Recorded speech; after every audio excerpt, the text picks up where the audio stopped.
Hello everyone, welcome back to MMR Commerce Academy YouTube channel. నేను మీ dr.m. Malla Reddy, Assistant Professor of Commerce. మీరు చూస్తున్నారు MMR Commerce Academy YouTube channel.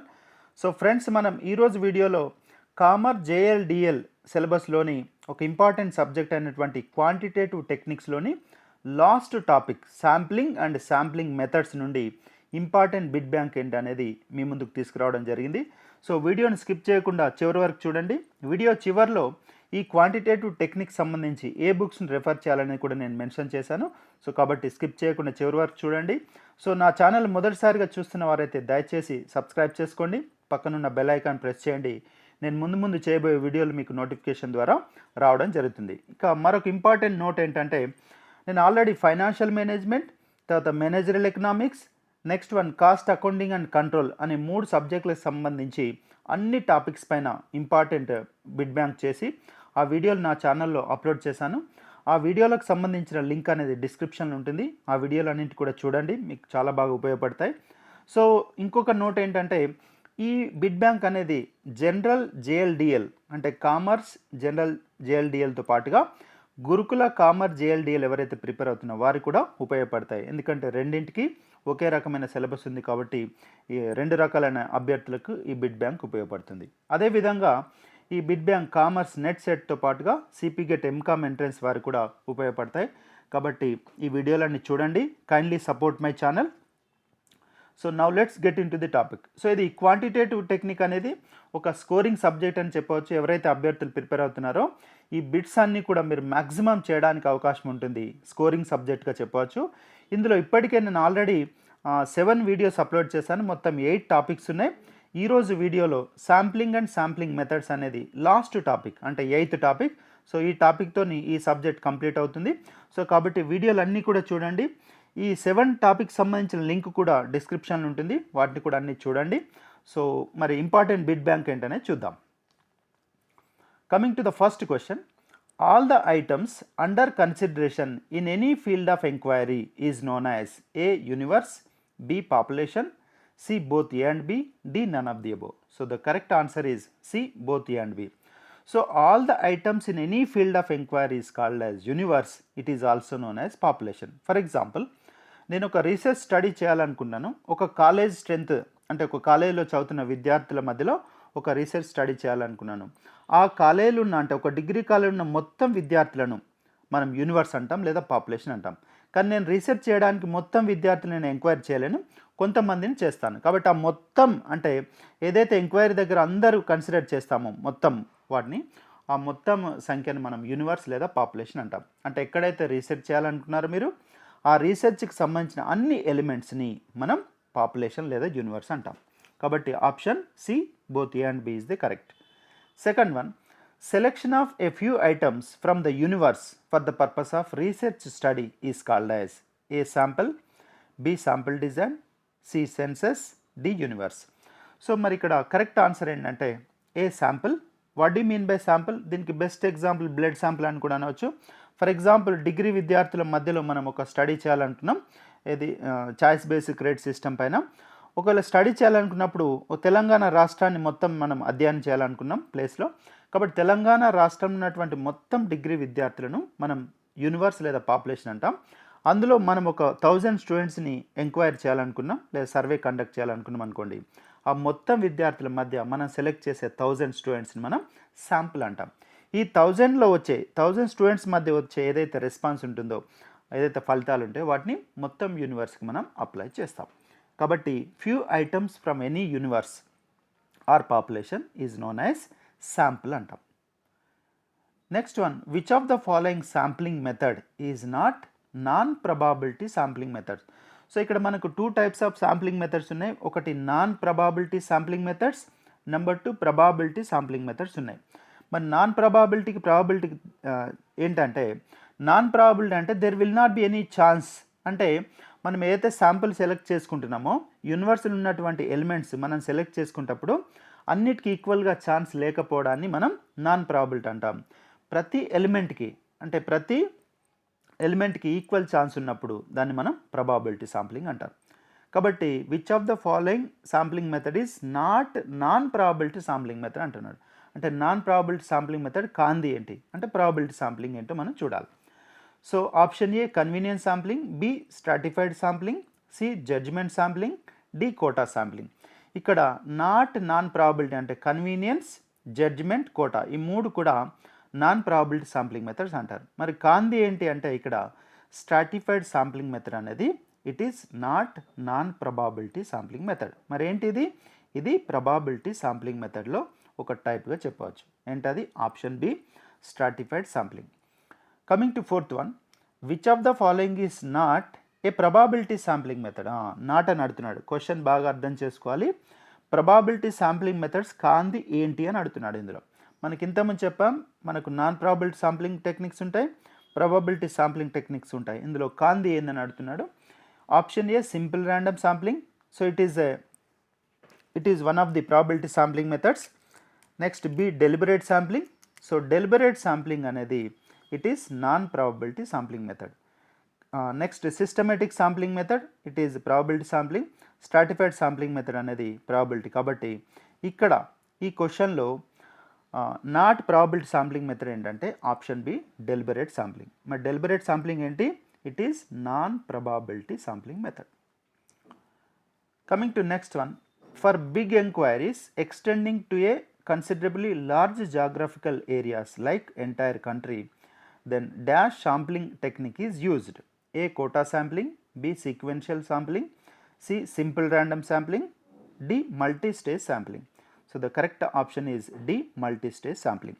So మనం big enquiry conduct చేయాలనుకున్నాం. For example ఒక village కానీ mandal unit, next one district, next one states, ఇలా different geographical ఏరియాస్లో మనం బిగ్ ఎంక్వైరీ కండక్ట్ చేయాలన్నప్పుడు we use multi stage sampling method అంటాం.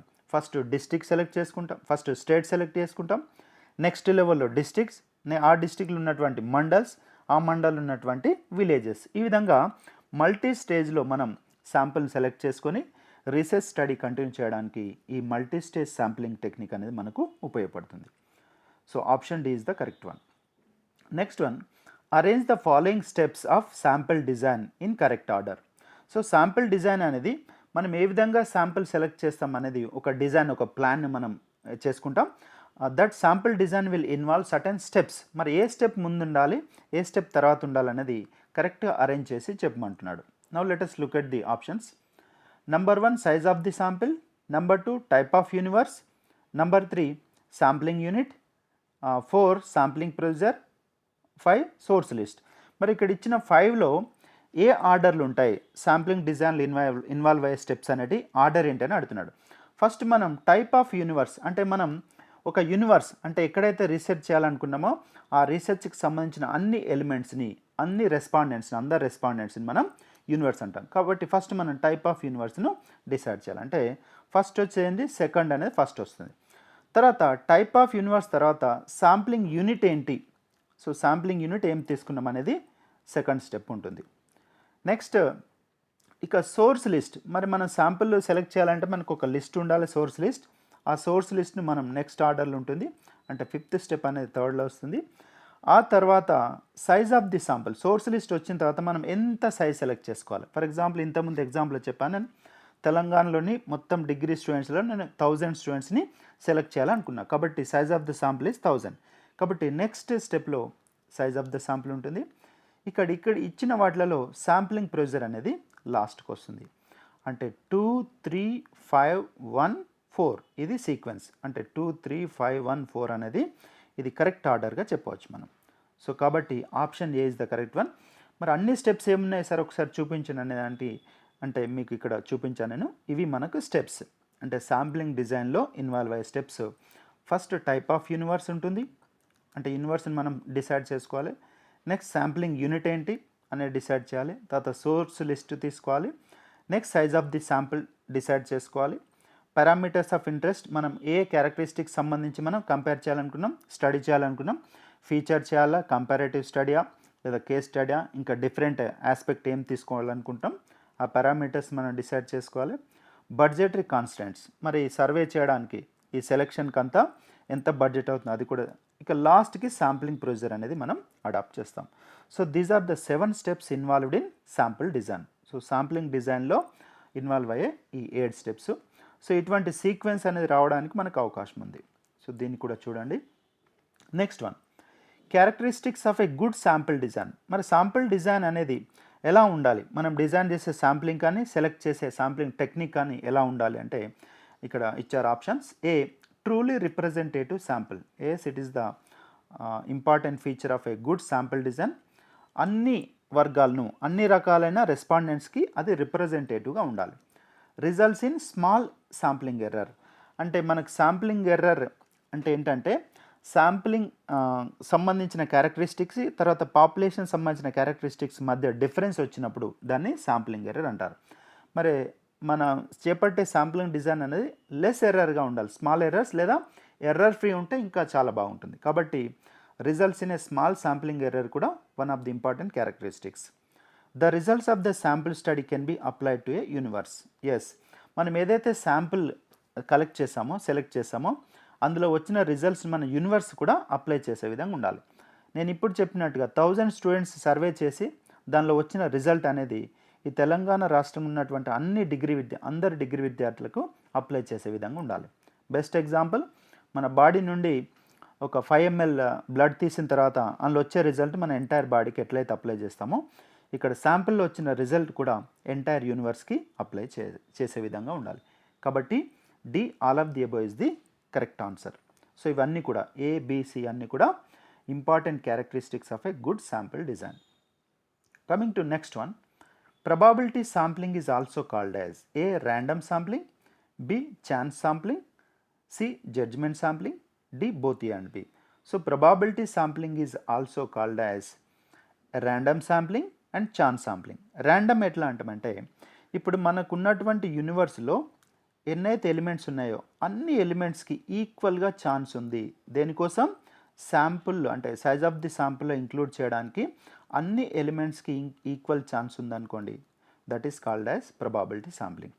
మరి అందులో ర్యాండమ్గా మనం సెలెక్ట్ చేసుకుంటూ వెళ్తాం కాబట్టి దీన్ని ర్యాండమ్ శాంప్లింగ్ టెక్నిక్ అని, ర్యాండమ్ శాంప్లింగ్ అని కూడా దీన్ని పిలుస్తారు.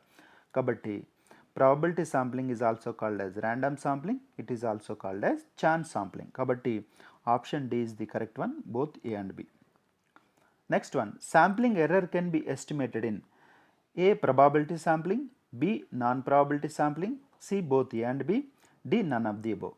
సో శాంప్లింగ్ ఎర్రర్ అనేది మన ప్రాబబిలిటీ శాంప్లింగ్ టెక్నిక్స్ అడాప్ట్ చేసినప్పుడు the sampling error can be estimated correctly.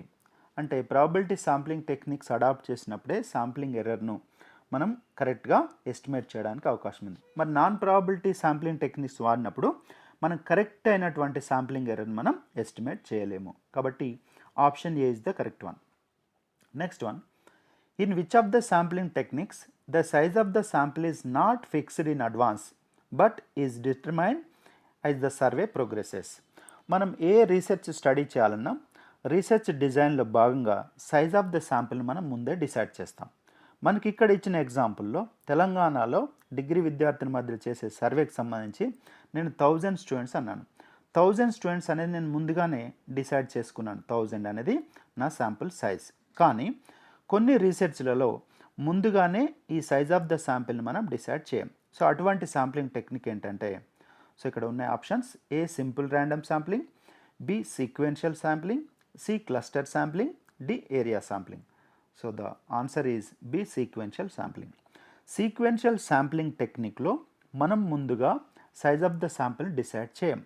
అంటే మీరు 100 తీసుకుంటారా, 200, 1000 అనేది డిసైడ్ చేయం. మన సర్వే కంటిన్యూ చేస్తున్న కొలది మనకు అనుకూలమైన ఏదైతే ఎలిమెంట్స్ ఉన్నాయో, రెస్పాండెంట్స్ ఉన్నారో వాళ్ళు సెలెక్ట్ చేసిన కొద్దీ సర్వే ప్రోగ్రెస్ అవుతున్న కొలది అప్పుడు మనం ఒక స్టేజ్లో దాన్ని ఆపేస్తాం. సో అప్పుడు ఎక్కడైతే ఆపేస్తామో, ఎంతమంది రెస్పాండెంట్స్ తర్వాత ఆపేస్తామో దాన్నే సైజ్ ఆఫ్ ది శాంపిల్గా తీసుకుంటాం. సో ఇటువంటి శాంప్లింగ్ టెక్నిక్ని మనం సీక్వెన్షియల్ శాంప్లింగ్ టెక్నిక్ అంటారు. So this is the one of the most important questions. ఇది రావడానికి కూడా ఛాన్స్ ఉంది మనకు. Next one, if the population doesn't constitute a homogeneous group, అంటే హోమోజీనియస్ గ్రూప్ కానీ దాన్ని హెట్రోజీనియస్ గ్రూప్ అంటాం మనం. If the population doesn't constitute a homogeneous group, dash sampling technique is generally applied. A, systematic sampling, B, convenience sampling, C, stratified sampling, D, simple random sampling. So ఇక్కడ homogeneous group కానప్పుడు ఇంతకుముందు నేను తీసుకున్న example, మరి దీని correct answer ఏంటంటే C stratified sampling. Strata అంటే ఏంటి అంటే, ఫర్ ఎగ్జాంపుల్ నేను ఇక్కడ మీకు ఇచ్చిన ఎగ్జాంపుల్లో total degree students in Telangana అని తీసుకున్నాను. Total degree students in Telangana is a universe for my study. So ఇక్కడ మరి ఈ డిగ్రీ విద్యార్థులలో బీకామ్ వాళ్ళు ఉంటారు, బీఏ వాళ్ళు ఉంటారు, బీఎస్సీ వాళ్ళు ఉంటారు, బీబీఏ వాళ్ళు ఉంటారు, ఇంకా అదర్ స్టూడెంట్స్ కూడా ఉంటారు. మరి నేచర్ ప్రకారం వాళ్ళు పర్సూ చేసే స్టడీ ప్రకారం ఏం చేస్తాం మనం, డిఫరెంట్ పార్ట్స్గా డివైడ్ చేసాం. The universe is divided into different parts based on the characteristics or nature. ఈ విధంగా నేచర్ ప్రకారం ఒక యూనివర్స్ని డిఫరెంట్ పార్ట్స్గా డివైడ్ చేయడాన్ని మనం స్ట్రాటా అంటాం. ఇలా డిఫరెంట్ పార్ట్స్ ఏదైతే డివైడ్ చేస్తామో దాన్ని స్ట్రాటా అంటాం. ఇలా డివైడ్ చేస్తూ మనం సెలెక్ట్ చేయడాన్ని స్ట్రాటిఫైడ్ శాంప్లింగ్ టెక్నిక్ అంటారు. మరి ఇక్కడ తెలంగాణలో ఉన్నటువంటి డిగ్రీ స్టూడెంట్స్ అందరు కూడా హోమోజీనియస్ గ్రూప్ కాదు. ఎందుకు కాదంటే అందరు ఒకే రకమైన కోర్సును చదవట్లేదు కాబట్టి they are not homogeneous group, they are called as heterogeneous group. కాబట్టి హెట్రోజీనియస్ గ్రూప్ కాబట్టి ఎక్కడైతే హోమోజీనియస్ గ్రూప్ ఉండదో అప్పుడు డిఫరెంట్ పార్ట్స్గా డివైడ్ చేసి మనం సెలెక్ట్ చేసినట్లయితే స్ట్రాటిఫైడ్ శాంప్లింగ్ అంటారు. So correct answer is C stratified sampling. Next one, dash method is used for statistical quality control. So this is also one of the most important bit. Statistical quality control పర్పస్లో use చేసే sampling technique ఏంటంటే మనకి ఇక్కడ sequential sampling అన్నాం. So ఇక్కడ sequential శాంప్లింగ్లో ఇంకో important feature ఏంది, ఒకే ఒక టెక్నిక్లో మనం ముందుగానే size of the sample decide చేయం, తర్వాత సర్వే కంటిన్యూ చేసిన తర్వాత కొనసాగుతున్న కొలది మనం size of the sample decide చేస్తాం. ఆ టెక్నికే సీక్వెన్షియల్ శాంప్లింగ్. ఈ సీక్వెన్షియల్ శాంప్లింగ్ అనేది స్టాటిస్టికల్ కంట్రోల్ అంటే క్వాలిటీ కంట్రోల్ సంబంధించి ఈ శాంప్లింగ్ టెక్నిక్ మనం యూజ్ చేస్తాం. ఈ రెండు పాయింట్స్ బాగా గుర్తుపెట్టుకోండి. Next one, according to sampling, as sample size increases the error in sampling tends to A decreases, B increases, C remains constant, D none of the above. So the correct answer is A decreases. ఎందుకంటే for example ఇంతకుముందు చెప్పాను, తెలంగాణ రాష్ట్రంలో ప్రతి సంవత్సరం 2 లక్షల పైన మంది join అవుతుంటారు. 3 years డిగ్రీ కోర్సులో దాదాపు 6 నుండి 7 లక్షల మంది చదువుతుంటారు. మరి 6 నుంచి 7 లక్షల మందిలో ఉన్నటువంటి క్యారెక్టరిస్టిక్స్ని నేను స్టడీ చేయడానికి if I select only 1000 students, ఒక 1000 స్టూడెంట్స్ మాత్రమే సెలెక్ట్ చేసి నేను స్టడీ చేసి ఈ 1000 స్టూడెంట్స్లో ఏదైతే నేను క్యారెక్టరిస్టిక్స్ ఫైండ్ అవుట్ చేశానో, ఏదైతే నేను రీసెర్చ్ ద్వారా ఫైండింగ్ చేశానో అవన్నిటిని 6 lakhs to 7 lakhs స్టూడెంట్స్కి అప్లై చేయవచ్చా లేదా అని అన్నప్పుడు సైజ్ ఆఫ్ ద శాంపిల్ తక్కువగా ఉన్నప్పుడు మనం అనుకున్న స్టడీలో మనం ఏదైతే స్టడీ చేయాలనుకున్నామో అది సరైన విధంగా స్టడీ చేయలేం. కాబట్టి అలా ఉండాలి, తక్కువ నెంబర్ను సెలెక్ట్ చేసుకొని ఏదైతే స్టడీ చేస్తామో అందులో మనకు శాంప్లింగ్ ఎర్రర్ అనేది ఉంటుంది. కాబట్టి 1000 మందిలో స్టడీ చేసిన క్యారెక్టరిస్టిక్స్ని 6 నుంచి 7 లక్షల మందికి అప్లై చేయలేం. కాబట్టి ఏం చేయాలి మనం, we have to increase the sample size. At least you go with 1000 to 5000 or 10,000 members select చేసి మనం చేసినట్లయితే అప్పుడు వచ్చే రిజల్ట్ చాలా అక్యురేట్గా ఉంటాయి, శాంప్లింగ్ ఎర్రర్ అనేది తక్కువ ఉంటుంది. సో శాంప్లింగ్ ఎర్రర్ అనేది ఇక్కడ సైజ్ ఆఫ్ ద శాంప్లింగ్ సంబంధించింది.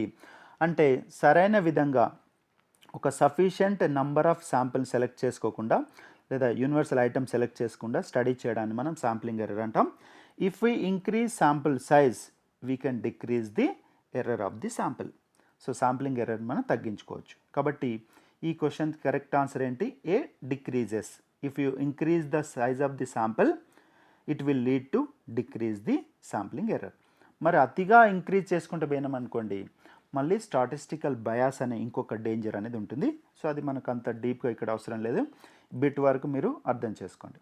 Next one, according to central limit theorem, if the sample size increases distribution is set to be A binomial distribution, B normal distribution, C Poisson distribution, D all of the above.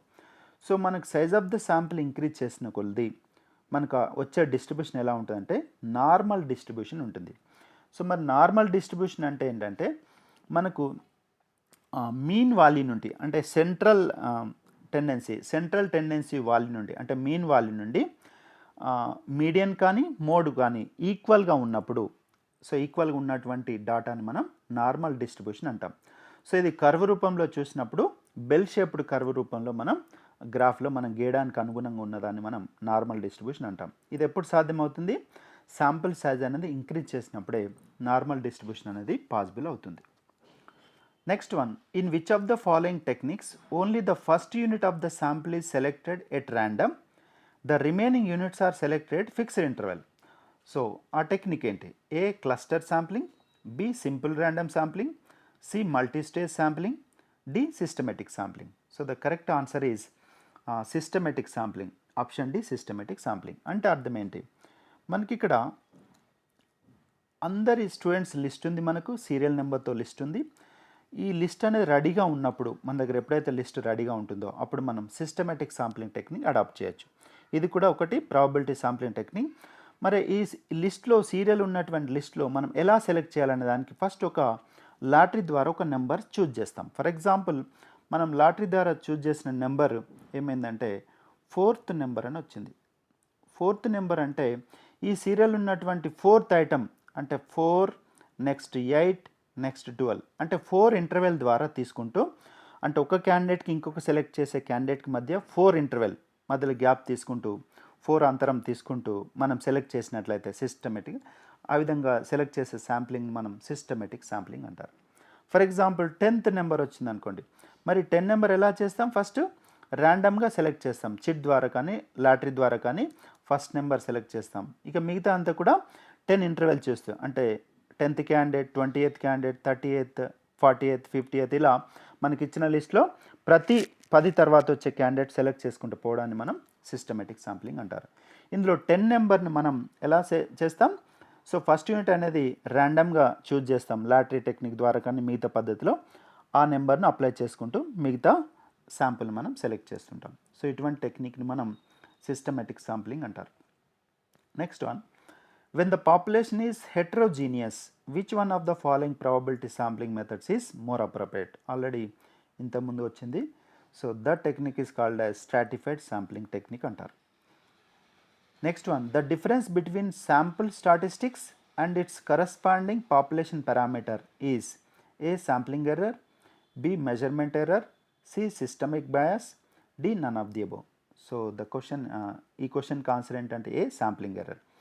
అంటే sample స్టాటిస్టిక్స్లో ఉన్నటువంటి క్యారెక్టరిస్టిక్కి తర్వాత population కానీ యూనివర్స్లో ఉన్న characteristic మధ్యలో difference వచ్చింది అనుకోండి, various difference వచ్చినప్పుడు ఆ డిఫరెన్స్ని మనం శాంప్లింగ్ ఎర్రర్ అంటాం. ఇంతకుముందు చెప్పానుగా 7 లక్షల మంది డిగ్రీ విద్యార్థుల్లో కేవలం 1000 మందిని మాత్రమే మనం సర్వే చేసి ఫైండింగ్స్ని మనం 7 లక్షలకు అప్లై చేసినాం అనుకోండి, ఈ 1000 మందిలో ఫైండ్ అవుట్ చేసినటువంటి క్యారెక్టరిస్టిక్స్ టోటల్ పాపులేషన్లో ఉండకపోవచ్చు. అప్పుడు డిఫరెన్స్ అనేది వస్తుంది. ఈ 1000లో వచ్చిన ఫైండింగ్స్ టోటల్ 7 lakhsలో వచ్చే ఫైండింగ్స్కి చాలా వేరియేషన్ ఉంటుంది. ఆ డిఫరెన్స్ని మనం శాంప్లింగ్ ఎర్రర్ అంటాం. మరి అప్పుడు ఏం చేయాలి? 1000 కాకుండా ఇంకా మనం శాంపుల్ సైజ్ను ఇంక్రీజ్ చేయాలి. ఇంక్రీజ్ చేస్తే శాంప్లింగ్ ఎర్రర్ అనేది ఏమవుతుంది? డిక్రీజ్ అవుతుంది. కొన్ని సందర్భాల్లో పూర్తిగా ఎలిమినేట్ కూడా చేయొచ్చు. సో కాబట్టి answer A, sampling error is the correct one. Which of the following is not a restricted random sampling technique? So మనకు శాంప్లింగ్ టెక్నిక్లో రెస్ట్రిక్టెడ్ ఉంటాయి, నాన్ రెస్ట్రిక్టెడ్ ఉంటాయి. సో ఇక్కడ not a restricted random sampling అంటారు. అంటే ఏంటంటే A stratified sampling, B systematic sampling, C simple random sampling, D multistage sampling. So ఇక్కడ simple random శాంప్లింగ్ని మనం నాన్ రెస్ట్రిక్టెడ్ ర్యాండమ్ శాంప్లింగ్ అంటారు. ఎటువంటి రెస్ట్రిక్షన్ లేకుండా సింపుల్గా ర్యాండమ్గా చూజ్ చేసుకుంటూ వెళ్తాం మనం. అందుకే సింపుల్ ర్యాండమ్ శాంప్లింగ్ను non restricted random sampling technique అంటారు. మరి రిమైనింగ్ టెక్నిక్స్ అన్నీ కూడా రెస్ట్రిక్టెడ్ ర్యాండమ్ శాంప్లింగ్ టెక్నిక్స్ అంటారు. మరి వీటిని స్ట్రాటిఫైడ్ కానీ, సిస్టమేటిక్ కానీ, మల్టీస్టేజ్ కానీ, ఏరియా శాంప్లింగ్ కానీ, సో రిమైనింగ్ టెక్నిక్స్ అన్నీ కూడా రెస్ట్రిక్టెడ్ ర్యాండమ్ శాంప్లింగ్ అంటారు. మరి రెస్ట్రిక్టెడ్ కాందేంటి? Simple random sampling technique. కాబట్టి option C is the correct one. Which of the following is the non random method of sampling? So క్రింది వాటిలో non random sampling technique ఏంటంటున్నాడు. So let us look at the options. Option A, stratified sampling. It is a random sampling technique, probability sampling technique. Quota sampling. So quota sampling అనేది non random sampling. ఎందుకంటే quota అనేది మనం decide చేస్తాం, మనమే decide చేస్తాం. So మనం decide చేసినప్పుడు అది ర్యాండమ్ అనే దాన్ని నాన్ ర్యాండమ్ లేదా నాన్ ప్రాబబిలిటీ శాంప్లింగ్ టెక్నిక్ అంటారు. ఇక సింపుల్ ర్యాండమ్ శాంప్లింగ్ కానీ క్లస్టర్ శాంప్లింగ్ కానీ ఇవన్నీ కూడా నాన్ ర్యాండమ్ మెథడ్స్గానే ట్రీట్ చేస్తాం, ర్యాండమ్ మెథడ్స్గానే ట్రీట్ చేస్తాం. కాబట్టి ఇక్కడ కరెక్ట్ ఆన్సర్ ఏంటంటే కోటా శాంప్లింగ్. కోటా అంటే ఏంటి? ఫర్ ఎగ్జాంపుల్ మనం ఆల్రెడీ ఇంతకుముందు తీసుకున్నది డిగ్రీ విద్యార్థుల మధ్యలో. సో డిగ్రీ 1000 మంది అని నేను చెప్పాను. నేను 1000 మందిలో బీకామ్ ఉన్నారు, బీఏ ఉన్నారు, బీఎస్సీ ఉన్నారు, బీబీఏ ఉన్నారు. Okay, BCom, BA, BSc, BBA ఈ నాలుగింటిని స్ట్రాటా అంటారు. ఎవ్రీ స్ట్రాటా నుండి మనం విద్యార్థులను తీసుకోవాలి. అలా తీసుకోలేమనుకోండి, ఒక గ్రూపులో మన 1000 మందిలో ఒక గ్రూప్ నుంచి ఏ విద్యార్థి కూడా ఉండకపోయే ప్రభావం ఉంటుంది. కాబట్టి స్ట్రాటిఫైడ్ చేసి ప్రతి పార్ట్ నుండి కంపల్సరీగా సెలెక్ట్ చేయాలి. సెలెక్ట్ చేసేటప్పుడు మరి విద్యార్థులు మెన్ ఉండొచ్చు, ఉమెన్ స్టూడెంట్స్ కూడా ఉండొచ్చు. మరి ఇద్దరి మధ్యలో కోటాలు డిసైడ్ చేయాలి. అంటే టోటల్ స్టూడెంట్స్లో ఉమెన్ ఎంత ఉన్నారు, టోటల్ స్టూడెంట్స్లో మెన్ ఎంత ఉన్నారు, ఈ ఇద్దరి మధ్యలో ఎంత కోటా తీసుకోవాలి. అప్పుడు మనం డిసైడ్ చేస్తాం. మెన్ ఎక్కువ ఉంటారు కాబట్టి మెన్ స్టూడెంట్స్ ప్రతి స్ట్రాటా నుండి, ప్రతి గ్రూప్ నుండి 60% మెన్, 40% ఉమెన్. సో ఈ 60-40ని మనం ఏమంటామంటే కోటా శాంప్లింగ్ అంటారు. అంటే ఒక స్ట్రాటా నుండి ఎంతమందిని సెలెక్ట్ చేయాలి, కేటగిరీ ఎంత ఉన్నారు, అందులో మెన్ ఉమెన్ నుండి ఎంత పర్సంటేజ్ తీసుకోవాలనేది డిసైడ్ చేయడాన్ని మనం కోటా శాంప్లింగ్ అంటారు. ఇది ఒక రీసెర్చరే డిసైడ్ చేస్తాడు కాబట్టి దీన్ని ప్రాబబిలిటీ శాంప్లింగ్ అన్నారు. దీన్ని నాన్ ప్రాబబిలిటీ శాంప్లింగ్ లేదా నాన్ ర్యాండమ్ శాంప్లింగ్ టెక్నిక్ అంటారు. సో కాబట్టి option B is the correct one. ఇక last question, which of the following sampling technique is called as purposive sampling? Options are A judgement sampling, B simple random sampling, C quota sampling, D deliberate sampling. So the correct answer is deliberate sampling. Deliberate అంటే for example ఇంతకుముందు చెప్పిన ఎగ్జాంపుల్లో నేను 1000 మంది students select చేయాలనుకున్నాను. నేను పర్పసివ్గా డెలిబరేట్గా నాకు తెలిసిన వాళ్ళనే సెలెక్ట్ చేసుకుంటూ వెళ్తాను. నాకు ఎవరైతే బీకామ్ వాళ్ళు తెలుస్తారో, ఎవరైతే బీఏ వాళ్ళు తెలుస్తారో, ఏ కాలేజీలో అయితే బీఎస్సీ వాళ్ళు తెలుస్తారో, నాకు తెలిసిన వాళ్ళు నేను పర్పసివ్గా డెలిబరేట్గా సెలెక్ట్ చేసుకుంటూ వెళ్ళినా అనుకోండి, అప్పుడు దాన్ని డెలిబరేట్ శాంప్లింగ్ అంటారు. డెలిబరేట్ శాంప్లింగ్ను పర్పసివ్ శాంప్లింగ్ అని కూడా పిలుస్తారు. So this is the last question. So ఇవ్వండి మనకు శాంప్లింగ్ అండ్ శాంప్లింగ్ మెథడ్స్ నుండి మనకి ఇంపార్టెంట్ రావడానికి అవకాశం ఉన్న బిట్స్ని మీ ముందుకు తీసుకురావడం జరిగింది. ఒకసారి లెసన్ చదివిన తర్వాత ఈ బిట్స్ని ప్రాక్టీస్ చేయండి. ఈ 20 నుండి డెఫినెట్గా 2 to 3 బిట్స్ వస్తాయండి. మీరు డెఫినెట్గా ఆన్సర్ చేయగలుగుతారు. వీటన్నిటి ప్రాక్టీస్ చేయండి. Thank you very much for watching. So నేను ముందుగా చెప్పినట్టుగా ఈ క్వాంటిటేటివ్ టెక్నిక్స్కి రెఫరెన్స్ బుక్స్ కూడా చెప్పాను. సో ఈ 2 రెఫరెన్స్ బుక్స్ అనేది important. Number 1 statistical methods by SP Gupta and SC Gupta. So ఇది కాన్సెప్చువల్గా ఫార్ములాస్ అన్నిటికీ ఇది చూడండి. ఇక బిట్స్ ప్రాక్టీస్ చేయడానికి business statistics by RP Trivedi and Manoj Trivedi. Important note is that business statistics by RP Trivedi, Manoj Trivedi only for the purpose of practising short problems only. So short problem practice చేయడానికి దీన్ని చూడండి. కాన్సెప్చువల్ కానీ ఫార్ములా అన్నిటికీ ఫస్ట్ రెఫరెన్స్ బుక్స్ చూడండి. So thank you very much for watching. నా ఛానల్ను ఈ video నచ్చినట్లయితే ప్లీజ్ లైక్ చేయండి, షేర్ చేయండి, సబ్స్క్రైబ్ చేయడం మర్చిపోవద్దు. So kindly subscribe to my channel, kindly support my channel. నేను మరో వీడియోలో నెక్స్ట్ సబ్జెక్ట్తో మీ ముందు ఉంటాను. Thank you very much.